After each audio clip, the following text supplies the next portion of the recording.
Oh, hello. Once again. Out of the billion actors that exist in Indian cinema, I am bound to have a few favorites. One of them being the Honorable Chief Minister of Tamil Nadu, C. Joseph Vijay. He was one of the first actors that I fell in love with while exploring Tamil cinema. I mean, who wouldn't, right? He's such a charming individual with the acting chops to back it up. Basically, the Karthik Aryan of Tamil cinema. Just kidding. Please don't troll me on that.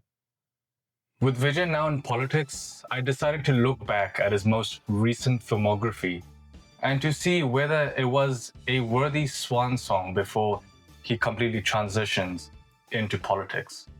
While I'm at it, I decided why not invite my Andi Bandi Shandis. This is YHM Creatives, and this is my ranking of Thalapathy Vijay's films.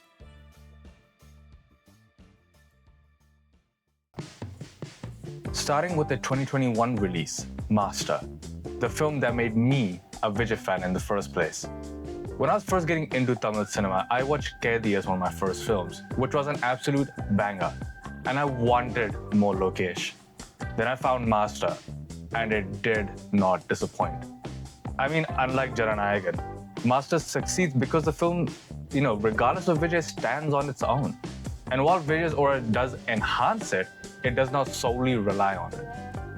Speaking of Vijay, as JD, he is absolutely brilliant. His portrayal of a constantly drunk college professor is filled with surprising nuance and heart.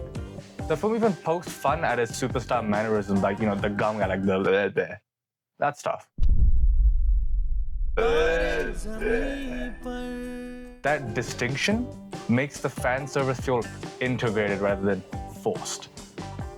The story is fairly simple, but Lokesh's vision and directorial prowess makes it a fresh experience.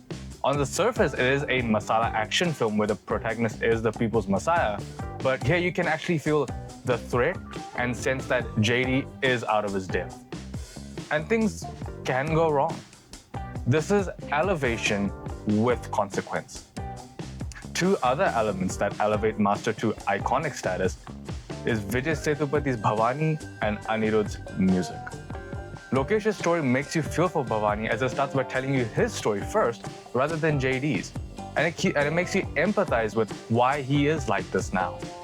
The second element is the music. First of all, I am a big fan of Anirudh. I mean, earlier this year, I went to his first ever concert here in Auckland. But Master, I feel, was something different. The vibe was like a Western genre mixed with like typical Kutu beats, and also managed to feature one of the best dance songs in history, Bati Coming, alongside what I feel is an underrated remake, which is Bati Kabaddi, which was a song from Gilli. It has its blemishes, obviously. It's not a perfect film, but the performances, direction, and music undoubtedly make Master an S-tier film for me. Now, Beast, released in 2022, is a contentious entry in Vijay's filmography, largely because of the potential of the Nelson-Vijay-Anirudh combo. It was the perfect ingredients for what I believe could have been the Vijay film. After watching Nelson's previous directorial Doctor, I was incredibly hyped and had far more belief in him to provide this, experience. So Beast's mixed reception upon release genuinely surprised me. Upon seeing the reviews, I decided to wait until it comes out in streaming, and which it did a couple months later on Netflix. I gave it a watch then with, slightly lowered expectations and found it pretty fun. Like, it wasn't great, but Anni's music, Nelson's story and direction, and Vijay was still quite fun. Vijay's stoic persona was actually quite refreshing compared to his many more animated, roles and personas. The action was also great, especially that introductory sequence. It was a beautiful blend of choreography and style. It also established Veera Raghavan as a skilled badass. But the other part of this action comedy, I just found it more cringeworthy than funny. Like Pooja Hegde's moronic fiance or Yogi Babu, they just weren't funny. They were just more they were bland, and it was just annoying to see them every time they appeared on screen. The antagonist also faced the same problem. He was just, despite, the Heisenberg mask and, his cruel acts, every once in a while. As a Nelson Vijay collaboration, it definitely did not live up to expectations. However, as a Vijay experience, I still found it entertaining, which would have been enhanced by a theatrical viewing. Hence, I'm putting this at A tier. On to the next film, Varasa, which was released in 2023. Honestly, I have very little to say about it because, like the film, there's nothing special. It is a run-of-the-mill family masala drama action blah blah blah, which is highly reliant on Vijay's stardom and charisma. It is honestly frustrating and perplexing as to why he even chose a film like this. Not because he cannot choose something lighter. I feel that, out of his entire filmography, it is a good palate cleanser more than anything. But Varasa is the most boring, bland chicken with no seasoning of a film. Like, there were some parts that weren't bad. The songs were okay. The acting was fine. Vijay was good. And, obviously it had its moments, but it was nothing to swing this into a film worth watching. Varasa is a film that I feel will become he did this in his filmography. Therefore, I'm giving this film a D. As the second collab between Lokesh and Vijay, Leo, released in 2023, had massive expectations after Master. At bangers like Badass and Na Ready, and even Sanjay Dutt as the villain, which at the time was still pretty unique, I was extremely hyped, like probably double that I was of Beast. This was the first Vijay film I actually watched in the theaters, and the first half, it was absolutely brilliant. I mean, it was tense, grounded, and completely engaging. The cafe fight sequence was just awesome, alongside one of Thalapathy Vijay's most emotionally exposed performances. I mean, if you want to see, the range of his performance, watch after the aftermath of the cafe fight scene, and you'll see such a vulnerable, shocking side of Vijay rarely seen in these films. The second half, though, is where Leo begins to collapse, particularly once it reaches the paper-thin flashback sequence with the sacrifice and the twins and so much exposition that it just becomes overwhelming. Like, we were supposed to feel for Leo's twin sister, but the film gives us absolutely no time to build that emotional attachment. So, when things happen, it just feels like nothing. The same goes for Sanjay Dutt and Arjun Sarja, who were the villains of the film, and they also weren't given enough time to, even be an iota of scary or menacing. Honestly, I would have preferred that ragtag gang to follow Parthiban's family and, to see how, he deals with them. That would have been far more engaging, especially because they were given more time than the main villains. Even if it ended, here, it would have been fine for me. But what was the final nail in the coffin was the forced inclusion of the LCU. It was so unnecessary and random. And now that he's not even doing films anymore, it's just completely pointless. Leo is still good. I still like the film, but I was just expecting so much more from this, iconic reunion between director and actor. B tier. The Greatest of All Time, also known as GOAT, released in 2024, and is such a perplexing film. Vijay got the opportunity to play a character with much more darker and villainous shades, but the film never lets him fully rise to the challenge.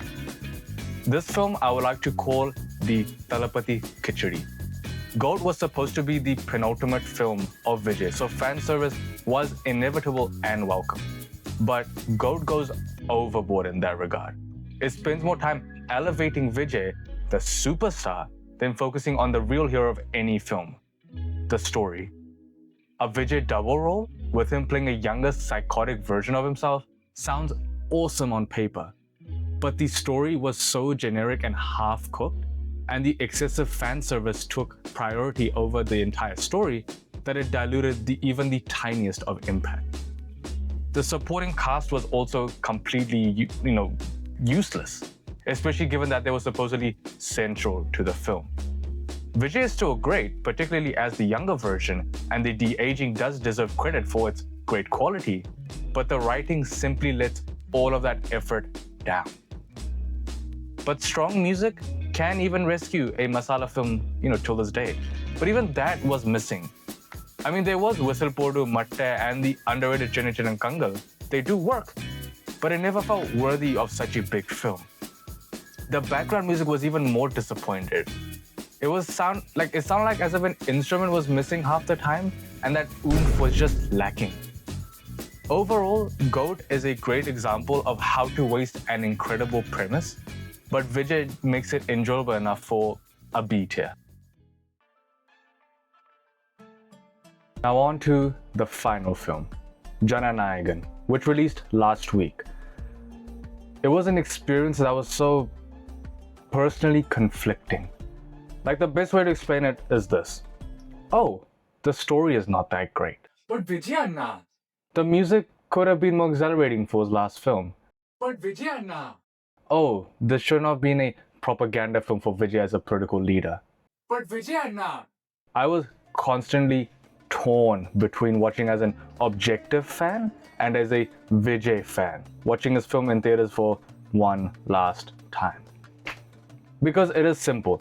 This film is not good at all.